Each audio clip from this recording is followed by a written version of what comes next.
دا مهرباني وکړئ چې یاره موږ په دې کې مه شمارئ. موږ دا عزم کړی دی او زه د دې د باني اسرینو باني شیر افسر خان ډېره شکریه ادا کوم چې زاړه روایات را تازه کړل.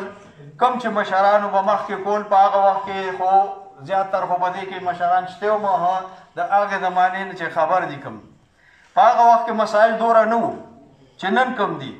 نو هغه وخت کې چې د اتمان جرګه جوړېدله مسایل دوره نه وو. دې مقصد دپاره وه چې یاره زموږ د عزت زموږ د مقام زموږ د روایات چې کوم دی دا برقراري.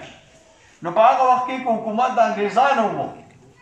نو د انګریزانو باندې حکومت د اتمان د جرګې د انګریزانو نه وو. انګریزان ایستي چایي دلته نه انګریزان ایستي زموږ دغه مشرانو دي علما کرامو نورو مشرانو